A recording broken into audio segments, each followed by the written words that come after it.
We are in a game. This Matrix simulation is a game, and the word game is an anagram of mage. If you want to become the master of your game, you need to become the mage, which is the magician.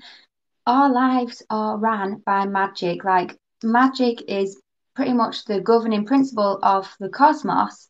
It brings about laws and like the laws of the cosmos and stuff like that. But in this realm, we've had black magicians who have been using magic against us to keep their power and to keep us out of our power. So when you start to take your magic back and your power back, and you get rid of the bad spells off your life and instead cast your own spells and manifest your own life and what you want for yourself, then you start to really become a master of your game. And all of these sacred texts teach you how to do that if you know how to read them properly. Some there were masters of darkness who sought to fill all with their darkness, sought to draw others into their night. Just so we all know, those beings have existed in our lifetime. They have been the ones, the black magicians behind the scenes, the shadow government, the ones who are part of Hollywood, who have been trying to program us and basically cast black magic spells on us to try and take our souls out of the light and to try and take us from the light. They're so pathetic. They already know what their fate is. They've been doing horrible things to harness energy in order to cast this black magic spells on us. They've been trying to maintain power by doing that, and they know that they're going down, which is why they're trying to take people with them. So they are after people's souls. It's a serious thing. Like, life can be fun and enjoyable, but at the same time, seriously be aware of black magic and the black magicians and the negative spells, because they can literally ruin lives, and worse than that, they can try and take your soul, and they have been trying to do that to people. And this is what Thoth saying. Even back then, in the time of Atlantis, when the gods came down, he says here that there were black magicians who were trying to draw others into their night. And just to make everyone aware, the night versus the light. When we talk about the word black, it is literally black energy, energy without light. Now, when people say, "Oh, I'm black," as in your skin color, no one's actually black and white. We are all just different shades of brown. And the word black could even mean be lack, to be lacking in the light and stuff. So even saying I am black is casting a negative spell on yourself. You don't want to be doing that. And I wouldn't also say that I'm white, because I'm not. So some there were masters of darkness who sought to fill all with their darkness, sought to draw others into their night. Fiercely withstood they, the masters of brightness, fiercely fought they from the darkness of night. Sought they ever to tighten the fetters, the chains that bind man to the darkness of night. Used they always the dark magic brought into man by the power of darkness, magic that enshrouded man's soul with darkness.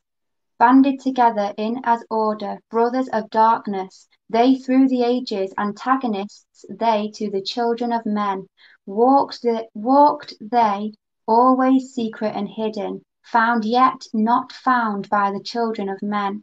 Forever they walked and worked in darkness, hiding from the light in the darkness of night. Silently, secretly used they their power, enslaving and binding the souls of men. So does that not sound like what's been going on at the minute? Like, completely the same. Unseen they come and unseen they go. Man in his ignorance calls them from below. Okay, I've done a video about this as well recently. So, man in his ignorance calls them from below. Would you even believe that the reason there are demons and dark entities on this plane is because of humans? Because of us, because of our ignorance to the black magic spells that we cast every day without realizing. Our language, people say good morning, hello, and there's so many spells and energies about that. And we even say, oh, that's so sick, that's wicked, that. No, like, I even thought one the other day, I used to say, oh, I want to be this so bad. I want to be a singer so bad, or whatever it is. But to say so bad, it's like, what? And we're just constantly casting these negative spells out into the cosmos. But also, like Derek said, it's our emotions. When we react emotionally to things, our chakra portals open up, to the realms of that emotion and bring forth the demons. So if you have pain in you, this is why it's so important to face yourself, do the shadow work and get rid of it. Because if you have pain in you that you suppress and it's just always in you, what happens is when you feel that pain, when you express or feel that pain, you open up the pain portal chakra, which then allows demons of pain to come into the cosmos. So we bring these demons in through our negative emotions, through our negative thoughts, through slagging people off. There's loads of different ways. So because we have caused the darkness to be here, we also have the power to get rid of it.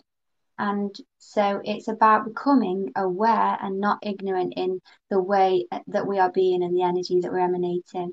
Traveling over Earth, they walk through man's dreams. Okay. Anyone been having bad dreams these past few years? Since they started putting up the towers and stuff, my dreams have been terrible. And what happens is you can often get infiltrated in dreams by the demons and stuff, because that's where they are most powerful, because they are like spiritual beings. And so they can come into your dreams and they start in your dreams, they start in your thoughts, negative thoughts, intrusive thoughts. You're not good enough. Why don't, like, no one even likes you? Why are you even here? You should just give up. All of these different things, the demons and negative energy. And they're all the things that try and pull us back towards just giving up, being part of the night. Who gives a F? Everyone's doing it, so why don't I just do it? All of these things. So they start in dream time first, because they have their most power, which just shows how weak they are, because in waking state, they have no power over us. They can't fight, they can't fight the light, so they have to try and come for you in your dreams instead.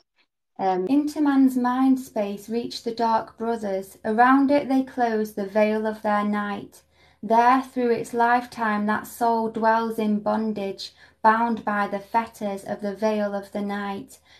With this then putting a veil of night around you, what I've noticed is when a negative spell comes on you, it can be like a cloak over you, like a layer, like a blanket put over you. So the more negative spells you have on, you get these blankets and blankets, these layers upon layers over you in your game. And so when it's talking about them binding you to the night, it's like if you're stuck under these layers, they're holding you down, you're acting in these ways based on what other people want you to be. And so your life then manifests how they want your life to be rather than how you want it to be. Part of being a magician is getting rid of the layers of the bad energy, like an onion, peeling them back, getting rid of the bad spells that are on you. And then once you're on top of that, then casting what you want for your own life.